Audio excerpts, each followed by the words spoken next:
Big thanks to Scorpio Scribe, who does all my channel artwork. Check out our links in the description down below. Dragon Ball, Pokemon, Kaiju, and more. It's Steven's Toy Reviews.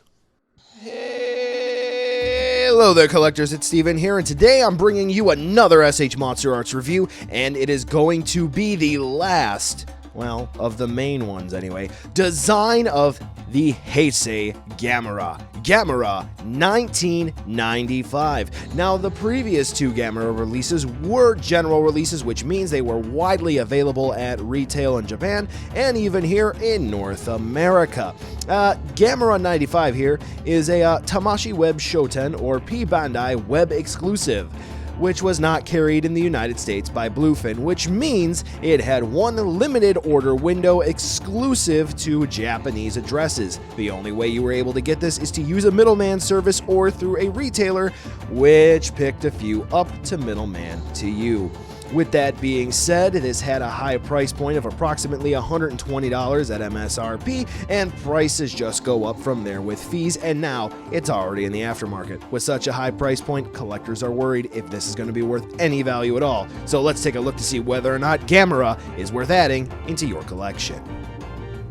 For those unaware, this Gamera is essentially a repaint and retool of the 1996 or G2 Gamera figure released in 2015 by Tamashii Nations. That being said, for those of you who only have the 99 Gamera figure, that Gamera release was actually really good. If you checked out my top 5 MonsterArts video, it actually made the cut in that lineup. So yeah, there is actually a good MonsterArts Gamera out there.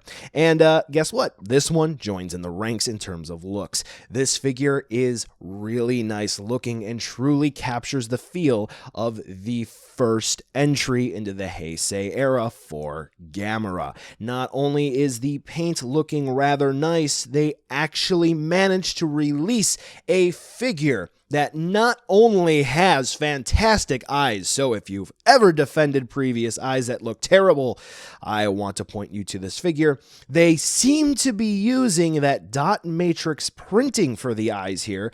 Using macro photography, you can really see small dots similar to the recent Figuarts releases that they've been doing of some of the MCU and Star Wars figures here. So, is this the way they're going to do it moving forward? I don't know. He's got big eyes. But anyway, Gamera's eyes are perfect. Now, the rest of the paint on the figure actually does range from practically perfect to a little head scratching. Now, his claws and his tusks, teeth, they all look fantastic, but some folks have been reporting some toe claw paint being a little too goopy, and one of the feet on mine, yeah, his toenails are a little rough. But otherwise, the mouth looks fantastic, the teeth are just fine. The plastron on the main body of Gamera is going to be looking just great as well, and then we have some amazing details on the shell, which of course are going to be carried over from the 96 MonsterArts figure. Overall, what they did here is a rock solid figure for the 1995 design. But then again, they used the 96 figure for most of it, so yeah, they already had a great base. Alright, Gamera's articulation is pretty short, sweet, and to the point, because if you know anything about the 96 Gamera, then you know how this one should move. Okay, what do we have? Well, the jaw is going to be on a ball joint technically, but realistically speaking, we're only going to get hinge movement. The tongue, it's positioned a little awkwardly in the mouth. It's actually positioned closer on the roof of the mouth. But anyway, it is on a hinge, so we can move it. Okay, there's that. Cool. Head plugs into the neck on a ball joint, and then we have another ball joint here and a ball joint there. So you will be removing these when you get to the accessories. We'll talk about them. So Gamera can look around, which is really cool. You can look in basically any direction, which is great. So for the shoulders, they are on ball joints, and then we have a system of ball joints, except for at the elbows where it's technically a hinge. So we can move Gamera's arms around, we can spin them around. Wrists are on ball joints as well. So yeah, Gamera's got some nice movement in the arms. Because Gamera's shell is all one piece, there's no articulation in the main body there. Until we get down to the hips, which are on ball joints as well. You'll never need to pop these off unless you do like what I did. But don't worry, you can pop them back in. Now, the way that this works is there's a ball joint seated into the body. Then there's another ball joint, and then a ball joint seated into the leg. So there are technically 2 points of articulation with ball joints, but you're only really going to be using one. For the knees, we are going to have technical ball jointed movement, but realistically, we're only going to have hinges, ball jointed ankles. So Gamera's legs do move rather nicely, but they can be bricks at some points. So yeah, they can be frustrating to work with. So just keep in mind that you have to be patient, but once you figure out how they work, you're going to be just fine. Which, on that note, we do have the tail. Lots of ball joints. And the tail on mine kind of likes to pop off. I kind of got that to be fixed, but once you get it fixed, it's not really a big issue. All right? All right. Now, some are saying that this is on a hinge or a ball joint. It is not. What it is actually on is a little peg that is floating down here. This, if it pops off, that little peg has the chance to pop off and flow all the way down into the body. If that falls into the body, good luck finding it. Though, actually, now that I think about it, it'll just fall down into here, so that won't be that big of a deal compared to as it was in G2. Yes, but this is not actually on a joint. It's just there to alleviate any stress from when you're moving Gamera's head around. So it's not really a joint at all. It's just floating. Okay. So articulation for Gamera, pretty good. Not really dynamic, but expressive. Accessories time, and what do we have? Gamera essentially comes with everything needed to get him into flight mode. We have a swappable lower portion of Gamera, along with 2 different means to get him flying. One, which is just going to be essentially a jet booster for his bottom half, and then we're going to have 4 little blasty, spinny, twirly effect parts. Yeah. Makes him look like a UFO. Let's get into it. So first and foremost, what you're going to want to do for either set of flying effect parts, you're going to have to remove what is effectively Gamera's hips and lower off from the main body. All you got to do is just kind of force it, and you can pop his legs off, and then you get a new part that you just pop on. It can be a little difficult to force it in, but once you do, you're golden. Now for the little jet boost, which does actually look good. The only sort of concerning part is there's one little trail piece in the center. It doesn't look like it's attached together all that well, but you know what? It's okay. Not a huge deal. Anyway, that just plugs into the new lower half of Gamera, and then cool, good to go. The way that the stand assembles is that you're going to get that little explosion effect piece that's been with basically every Godzilla figure and been reused for the 96 Gamera as well. You just plug the support stand in there, and then Gamera can zip around your shelf or wherever. Yeah, they should have made this blue to match the actual jet propulsion effect part, but why not make it red? Anyway, for the other effect parts that sort of make him spin around like he's a UFO, you're going to want to keep the lower body portion of Gamera still attached. Then what you're going to want to do is remove the arms and the head all the way down to the neck. So basically pop the arms off at the shoulders, then pop the head off at the base of the neck.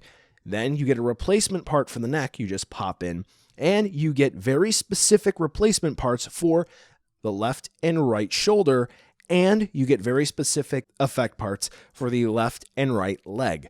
Just pop them in accordingly, and these actually do look good, by the way. It also looks like they have glitter in them. Yeah, they look great. Anyway, pop them in accordingly, and now Gamera looks like he's spinning around and he's a UFO. By the way, that replacement neck part, it does look like Gamera popped his head back inside of his shell, so this way he's protecting himself. Now, the way that this works in terms of supporting him for a stand, we get a little disc. Yeah, that's very intuitive, Bandai. And we get one little plastic pole piece that goes in there, and then we get a nice little disc again that is sculpted to hold Gamera's plastron up, and then you just put him on top, and, well, there you go.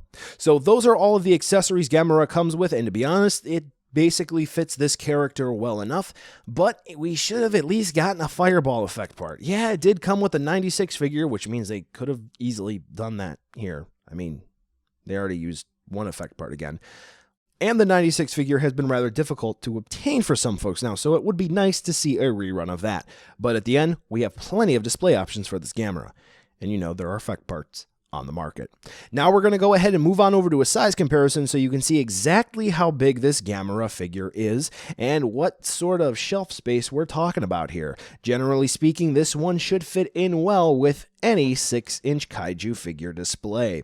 Now, like I made mention before, this is basically going to be a repaint and retool of the 96 Gamera design. So we're going to round out the review with a nice side-by-side comparison with the G2 MonsterArts figure. So this way you can see exactly what the difference is in terms of paint application and to see what parts they went back and sculpted new for the G1 design. Now that being said, what is essentially new is obviously they had a new head for this Gamera, they sculpted new arms, and the plastron is all connected together and doesn't fold out to make it look like he can fire off the big old mana beam. Okay. That's that. Oh, by the way, the hip location is a little bit different because the plastron doesn't have to fold out. So yes, the G1 Gamera does have some bigger parts, namely the arms and the head, and it stands up taller than the G2 Gamera. So is it bigger? Kinda, but not really. So buy now, skip, or wait for a deal. Overall, Gamera is a pretty rock-solid figure with some nice articulation, and the accessories are rather good. But the price is definitely going to scare some folks away. And considering this was a web-exclusive one-run order window that, unless this gets a repaint, we're not going to be seeing again on the market, and Bluefin did not carry this for North America, and for whatever reason, there are some North American collectors who just refuse to learn how to order from Japanese resources.